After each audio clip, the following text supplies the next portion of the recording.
ඔයා ඉන්නේ UAE එහෙම නැත්නම් ඩුබායි නම් ඔයා අනිවාර්යෙන් පාවිච්චි කරන ඕන ඇප්ලිකේෂන් කීපයක් තියෙනවා. ඔයා අනිවාර්යෙන් පාවිච්චි කරන ඕනේ පළවෙනි ඇප් එක තමයි UAE Pass කියන ඇප්ලිකේෂන් එක. ඒකෙන් ඔයාට ඔයාගේ ඕනම ඩීටේල් එකක් ගන්න පුළුවන්. ඔයාගේ ඉමිග්‍රේෂන් ID එක ගැන විස්තර එනවා. එහෙම නැත්නම් ඔයාගේ ලේබර් කොන්ට්‍රැක්ට් එක ගැන ඒ වගේ ඩීටේල්ස් වලට ඕන එකක් ගන්න පුළුවන්. ඔයාට ඕන ඩොකියුමන්ට් එකක් තියෙනවා නම් රික්වෙස්ට් කරලා ඔයාට ගන්න පුළුවන්. හැබැයි මම අද ආවේ ඔයාට UAE Pass කියන ඇප්ලිකේෂන් එක ගැන කියලා දෙන්න නෙමෙයි. ඊටත් වඩා ගොඩක් ඉම්පෝටන්ට් ෆයිනෑන්ෂියල් පැත්තෙන් ගොඩක් ඉම්පෝටන්ට් වෙන දෙයක් ගැන කතා කරන්න. ඒ තමයි වගේ ක්‍රෙඩිට් ස්කෝර් එක. ක්‍රෙඩිට් ස්කෝර් කියන්නේ ඔයා සාමාන්‍යයෙන් ක්‍රෙඩිට් කාඩ් එකක්, ඔයා බැංක් ලෝන් එකක්, පර්සනල් ලෝන් එකක් වගේ ඇප්ලිකේෂන් එකක් පුරවද්දී ඔයාගේ බැංකුවෙන් බලනවා ඔයාගේ ක්‍රෙඩිට් ස්කෝර් එක. හැබැයි ඔයා ක්‍රෙඩිට් ස්කෝර් එක දන්නේ නැතුව ඔයා බැංක් පර්සනල් ලෝන් එක ඇප්ලයි කරනවා නම් ඒක රිජෙක්ට් වෙන්න තියෙන සම්භාවිතය අඩුයි. මොකද සාමාන්‍යයෙන් ඔයා කලින් පාවිච්චි කරලා තියෙන කාඩ් එහෙම නැත්නම් ඔයා ATM කාඩ් වැඩිපුර පාවිච්චි කරලා තියෙනවා නම් ඒ කියන්නේ පාවිච්චි කරනවා කියන්නේ ගනුදෙනු කරන එකට නෙමෙයි. ඔයා ගාව 4-5ක් වගේ ක්‍රෙඩිට් ඩෙබිට් කාඩ් තියෙනවා.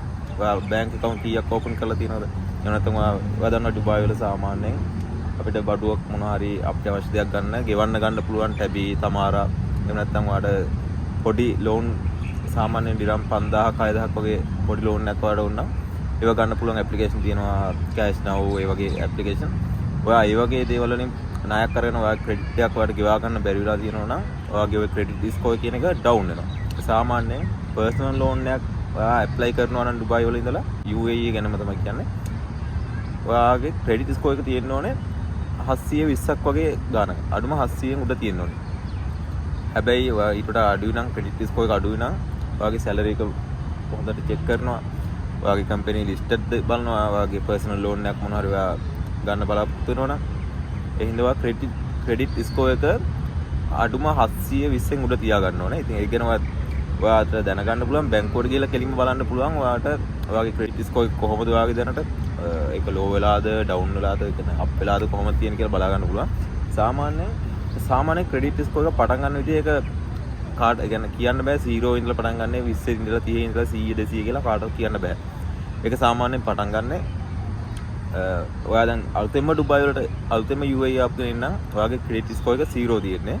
මොකද ඩේටා නැහැ. ඔයා කොහොමද පාවිච්චි කරන්නේ? ඔයා කාඩ් පාවිච්චි කරලා නැහැ. ඔයා ගනුදෙනු කරලා නැති නිසා ඔයාට ඒකේ ස්කෝර් එක 0 තියෙන්නේ. හැබැයි ඔයා බැංක් ඩෙබිට් කාඩ් එකක් දෙකක් අරගෙන සාමාන්‍යයෙන් ඔයා ගනුදෙනු කරනවා නම් හැමදේම ඔයාගේ සැලරි කවුන්ට් එක හැම එකම එක්ක හොරලා ඒ ක්‍රෙඩිට් ස්කෝර් එක කවුන්ට් වෙනවා. සාමාන්‍යයෙන් 500ක් ඇවරේජ් 500 වගේ තමයි පටන් ගන්න. ඒක 700 ගණන් වලින් හොඳම දෙනින් නෙමෙයි පටන් ගන්න, අඩුම දෙනින් නෙමෙයි. සාමාන්‍යයෙන් පොයින්ට් 300යි 900 අතර තමයි ඔයාගේ ස්කෝර් එක හැම වෙලේම ඩිපෙන්ඩ් වෙන්නේ. එතකොට ඔයා මොනවා හරි පේමන්ට් වගේක් ගෙවන්න තියෙනවා නම් ඔයා පේමන්ට් ලේට් වෙලා තියෙනවා නම් ඒක හැම වෙලේම ඩවුන් වෙනවා. එතකොට ඔයාගේ ක්‍රෙඩිට් ස්කෝර් ඩවුන් වුණා කියන්නේ ඔයාට අනාගතයේදී ලෝන් එකක් ඇප්ලයි කරන්න බෑ. ඔය සාමාන්‍යයෙන් ඕන කෙනෙක් සාමාන්‍යයෙන් මේ දන්නවා මේ UAE වල රෙසිඩන්ට් කට්ටිය දන්නවා මෙහි අපිට පර්සනල් ලෝන් ඇප්ලයි කරන්න පුළුවන් අඩුම සාමාන්‍යයෙන් ඩිරම් 3000න් උඩ සැලරි තියෙනවා.